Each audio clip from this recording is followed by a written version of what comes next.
Hello everybody, my name is Tyler Dreiblatt and I'm the Interpretive Programs Manager here at Fort Myles. We get a lot of questions from people who can't actually come and see us at the fort, so I thought we'd spend a couple minutes with our diorama today and go over kind of the who, what, when, where, why of Fort Myles. So Fort Myles, as the name suggests, was a military base. If we want to get really specific, we would say this was a coastal defense fortification. It was built for the Army in the 1940s to defend the east coast of the United States. If we're talking about the 40s, we're really talking about World War II and Nazi Germany. We were worried that ships like the Bismarck or the Tirpitz might sail over here and start doing damage to the East Coast. The Bismarck and the Tirpitz, they were really some of the biggest, baddest ships on the water in the late 30s, early 40s. They could sink anything we had, they could attack any of the forts we had before we could even see them, so we really wanted a big, brand new fortification to take on that threat. But why build it here? You know, unless you're from this area, you have to look pretty close at a map to figure out where Lewis is. The answer is the Delaware Bay and River. We're right here projecting into the bay. If we follow the bay and river up north, we run into some really major industrial and population centers. You've got Philadelphia, Camden, Wilmington, Trenton, among other places. And we didn't just want to protect the people living in those cities, we wanted to protect all the stuff that was being made upriver. If you had headed north in the 40s, you would have run into the Philadelphia Naval Yards. They're creating battleships for the American side. You've got the Dravo or Dravo shipyards, depending on how you like to pronounce that. They're creating landing ship tanks. If you've seen movies like Saving Private Ryan or The Longest Day, you know, the ships that go up on shore, the doors come down, all the guys come off. They're like small versions of landing ship tanks, so they were being produced up north. You had the Hercules Company making gunpowder. You can't really fight a war without gunpowder, so that was pretty important. You may have heard of a little company called DuPont before. They were really heavily involved in war production, especially making nylon. We had used silk for a lot of war materials like powder bags and parachutes, but silk comes from Asia, and in the 1930s, Japan invaded China, war broke out in Asia, and that silk supply stopped coming over here. So we switched from using silk to nylon, and the DuPont company had actually patented nylon in the 30s, so they were some of the only people in the world making this really important war material. Once all of that stuff was produced, it would make its way downriver, large convoys of ships would form up inside the bay, and then they would head overseas to resupply our allies in Europe and Africa.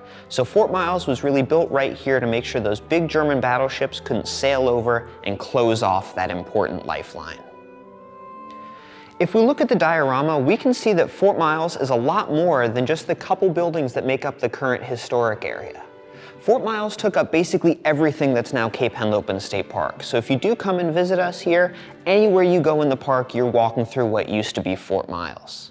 It was really like its own little city with its own police force, fire station, even a baseball team. And it took somewhere between 2,300 to 2,500 people to run this place. The largest group of those people were the men of the 261st Coastal Artillery. They actually started out as a Delaware National Guard unit, so they were all pretty much local guys from Kent and Sussex County, and in 1941 they were federalized, so they were brought into the military as a whole and sent down to garrison what would become Fort Myles. When they got down here, they didn't find a whole lot except cranberry bogs, so they originally called this place Camp Cranberry. And that name obviously doesn't stick. We're not Fort Cranberry, we're Fort Myles. We're named after a gentleman called Nelson Appleton Myles. He actually got his start in the Civil War. He took 2 bullets to the hip at the Battle of Chancellorsville, which earned him a Medal of Honor and stay in a hospital for the rest of the war.